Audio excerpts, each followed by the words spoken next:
Hello po muli mga kabayan, mga tambay, si Kamanong po, nagbabalik po muli para po magkomento po sa inyo. Dito po sa Tambay mga kabayan, samahan niyo po inyong lingkod. Magandang umaga po muna, tanghali, hapon, gabi. Madaling araw po sa ating lahat mga kabayan. Sana po nasa mapayapa at maayos po tayong kalagayan lahat. Ito po, komentuhan po natin mga tambay, ito pong balita. Nito pong nakarang araw, nakakalungkot po mga tambay. Sa kabila po na ang serbisyo po ng gobyerno ng Binagoang Pilipinas ng 3 taon ay puro po issue ng korupsyon at ang pera po natin ay hindi po nila maipaliwanag kung kani-kaninong bulsa na pupunta ang korupsyon. Pero ngayon po, gumagawa na naman po sila ng budget. Ano po ang sabi po nila? Mangungutang na naman po ang bansa dahil kulang ang budget ng 2026, hindi sapat. Dahil po wala halos kinikita at kulang ang kinikita ng bansa. Kailangan po mangutang ng hindi bababa sa 2.7 trillion pesos mga tambay. Lumobo na po ang utang natin. Napakarami na po nilang inutang mga kababayan. Pero ang napala po natin ay puro utang. Ang sinasabing programa at proyekto, nakikita naman po natin ngayon. Sila po ngayon ay nagtuturuan at nagsisisihan mga kababayan sa laki ng ginawa nilang mga nationwide corruption. Ito po, pakinggan po natin ang uutangin na naman nila. Kulang ang kita ng gobyerno para pondohan ang mga programa para sa 2026. Ang solusyon, umutang na naman. Magkano na ba ang utang natin? Alamin sa agenda report ni Sujin Kim. Balak na namang umutang ng pamahalaan. Nakaambang umutang ang Pilipinas ng halos 2.7 trillion pesos para mapunan ang fiscal deficit na 1.6 trillion pesos para sa budget sa susunod na taon. Because kulang ang ating revenues para matugunan yung nasa budget natin. Again, yung utang na yan will make sure na makakarating, sustainable, at makakarating doon sa mga programang mataas ang productivity. Ayon sa report, karamihan ay uutangin mula sa domestic firms, habang mahigit 20% ay sa foreign firms. Tinatayang 30% ng kabuoang budget sa 2026 ay mapupunta sa pagbabayad ng utang ng gobyerno.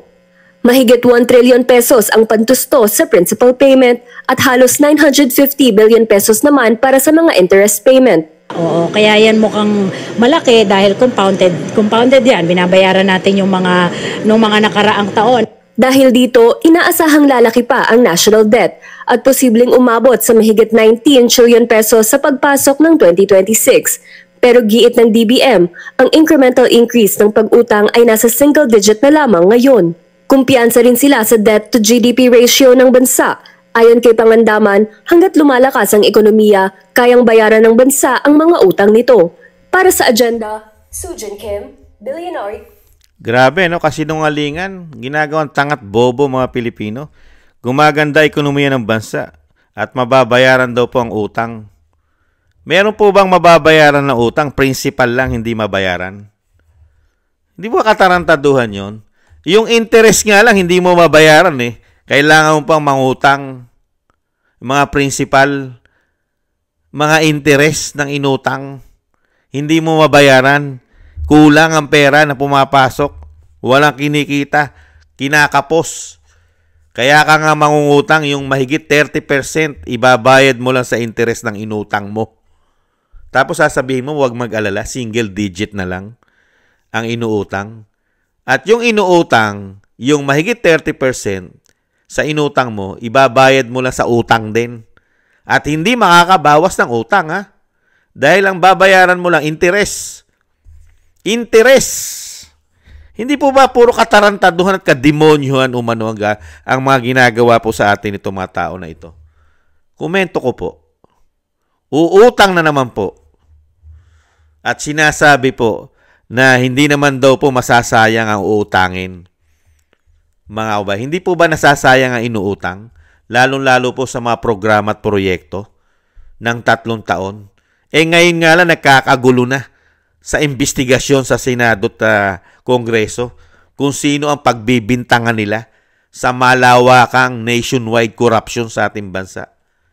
Luzon, Visaya, Mindanao, may corruption na mga proyekto nila na kasama sa inuutang natin yan. Dahil taon-taon sila nangungutang.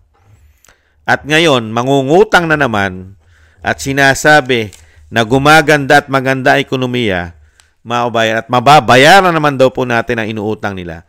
Pero, hindi po, iulitin ko po, hindi po ba ito mga gago at tangat bobo? O tayo ang ginagawang tangat bobo at gago, mga kabayan? Saan ka nakakita? Mangungutang ka para yung uutangin mo, ibabayad mo sa inutang mo rin. At ang utang na babayaran mo, interest. Pambihirang buhay yan. Ano kikitain mo ron? Hindi po ba? Kikita po ba yung inutang mo kung ang babayaran mo ay utang? Sige nga, paano kikita yon? Tapos sasabihin ni Pangandaman, grabe ni Secretary Pangandaman, na huwag mag-alala. Maganda naman daw po ekonomiya at mababayaran naman daw po ang mga inutang. Hindi po ba hindot ito, umano? Mababayaran mo yung utang, nangungutang ka nga para bayaran mo yung utang mo at interest. Si Raulo. Ginagawa si Raulo, mga Pilipino. Ibang klase. Ibang klase kayo. Ay, nako. Kung sinasabi nga natin, mga tambay, pagka mga taong ito ay ginagawang tanga at bobo mga Pilipino at ginagago, kung ang kidlat at kulog lang ay magpaparusa, napakarami po tatamaan sa kanila. Umano. Ibang klase kayo. Ang mga proyekto ng gobyerno, grabe. Kay lalaking numero ang pinag-uusapan ngayon. Yan.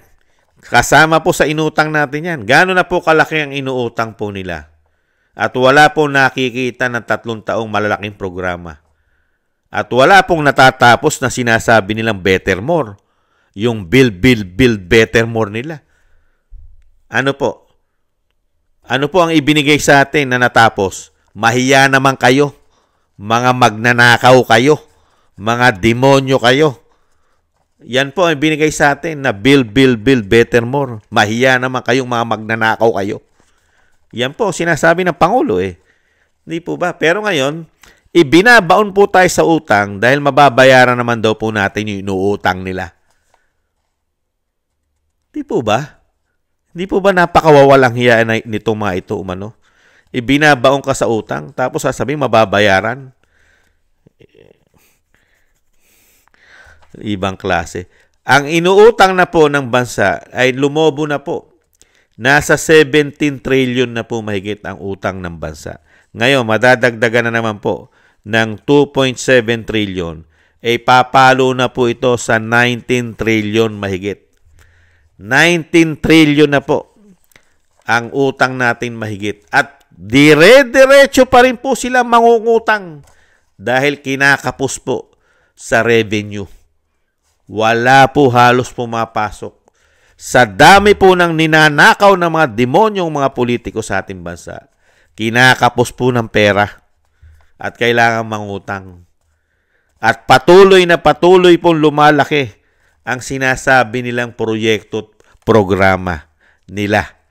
Pero wala pong nakikita ang taong bayan na mga programa at proyekto na natatapos dahil nasisira at karamihan pa ay ghost project.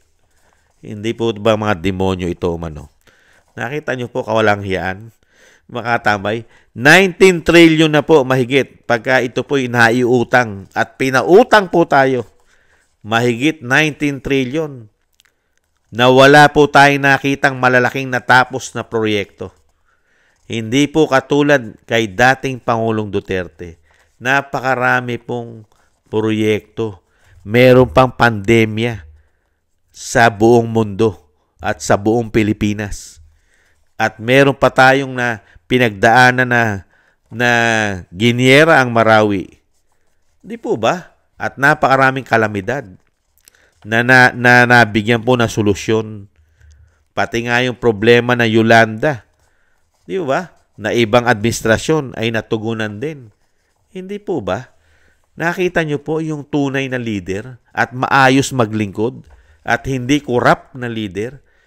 Ang pera ng Pilipino Nakikita mo kung saan napupunta. Sa dami ng naipagawang build.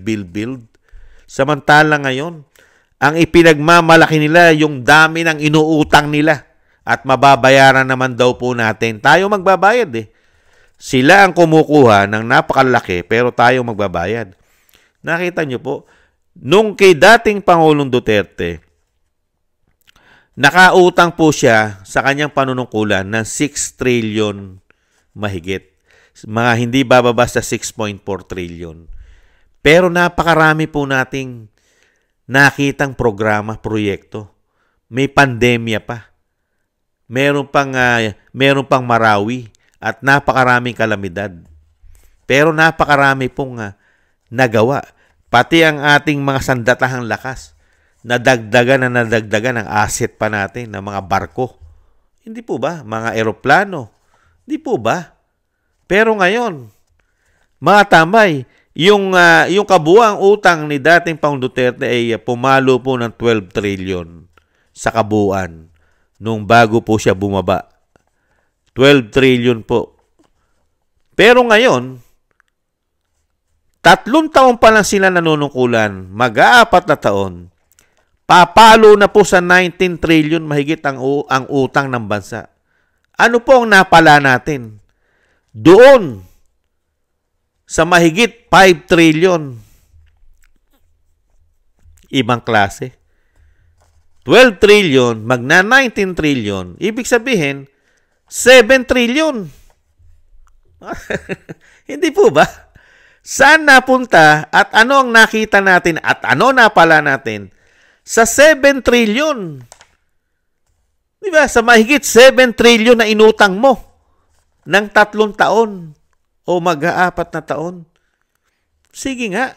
Samantalang si dating Pangulong Duterte, nakautang po siya ng mahigit 6 trillion. Hindi po ba?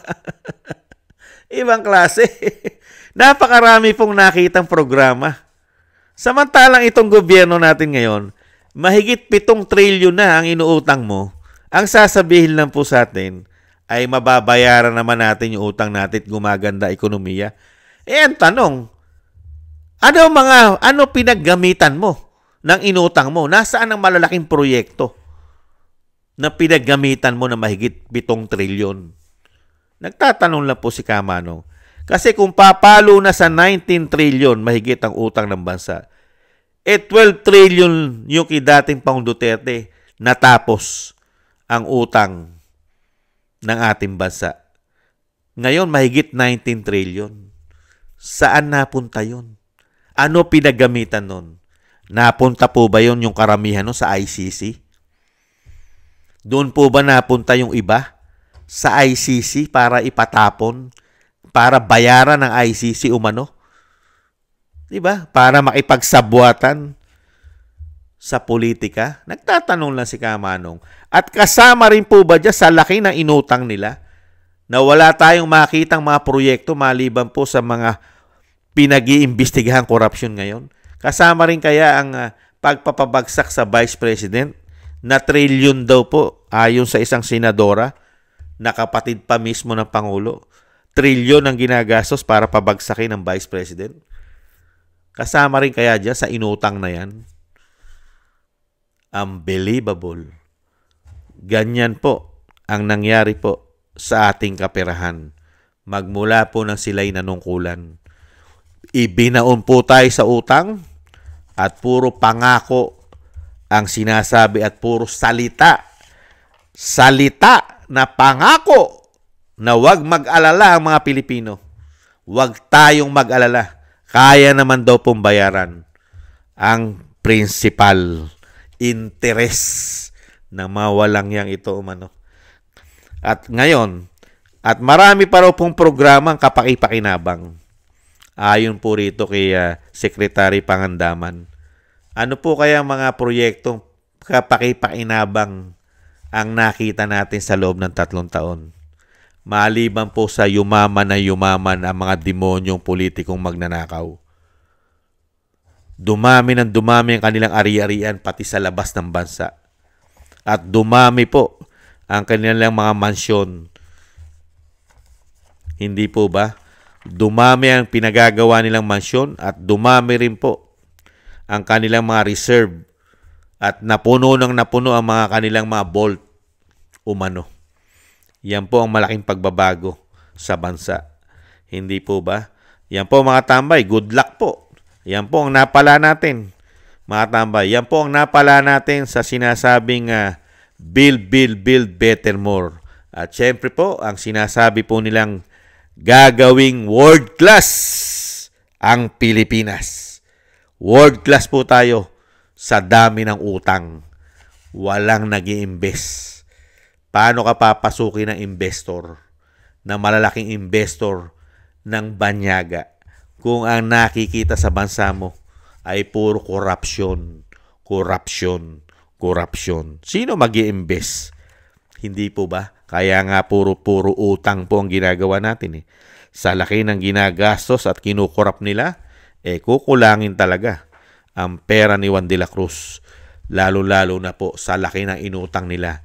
At napakalaki po ng interest na babayaran po ng mga Pilipino. Hindi po nababayaran ng utang, interest lang po ang nababayaran. Sa kabila nun, interest ang binabayaran, uutang ka na naman ng uutang. Kaya ang nangyayari, palaki ng utang. Hindi nababawasan. Hindi po ba? Pero maganda ang ekonomiya. Maganda. Napakaganda na ekonomiya. Mababayaran yan. Yan po ang ayon po sa kanila. Maraming salamat po mga tambay sa mga naagusto po ng ating Tambayan Makabayan sa YouTube at TikTok. At ganun din po sa mga nagko-comment, like, share, and subscribe. At siyempre po, sa mga subscribers po natin, maraming salamat po sa inyo mga kabayan. At mabuhay po kayo. Ingat po. Ganun din po sa mga nagko-comment, like, share, and subscribe. At sa mga magsusubscribe pa po, maraming salamat po sa inyo mga kababayan. Thank you po. At syempre po, thank you rin po sa mga nagbibigay po ng pagatas, pakape. Shoutout po sa inyong lahat. Thank you po. Gay at Shena, Norma Garcia, Michelle Yamaguchi Vlog, Rosalina, RK Team 888, Wills Bubbles 5697, si Arfel Villacorta, Chodorico Erguisa Jr., Ani Jo, ako si Pilam, Jovelyn Watanabe ng Japan, si Jem Aris na United Arab Emirates, Julieta Silona na Sydney, Australia, Gina Ray Solidides ng Berlin, Germany, Jake Yahut 4531 ng Maisog, California, USA, Eric Hershio ng Canada, Kingston 123 ng Hong Kong, at syempre po si Ma'am LB at Sir Manny ng North Miami, Florida, USA. Maraming salamat po sa inyo at mabuhay po kayo at ingat po kayo sa lalong-lalo po sa inyong mga paggawa. Thank you po. At syempre po yung dasal at panalangin po, isama po natin ang pamilya Duterte, ang Vice President, na sana po'y maingatan po siya sa kanya pong mga biyahe, at syempre po sa ating bansa mailayo po siya sa kapahamakan. At ganoon din po ang dating Pangulong Duterte, maingatan po siya sa kapahamakan at madugtungan pa po ang kanyang buhay at kalakasan at makabalik po sa lalong mabilis sa ating bansa. Maraming salamat po mga kababayan sa inyo po mga dasal. At syempre po, tayo rin po mga tambay, doble ingat at manalangin at magdasal sa ating pong pag-iingat at sa ating pong buong sambahayanan. Maraming salamat po sa muli. Paalam. Bye-bye.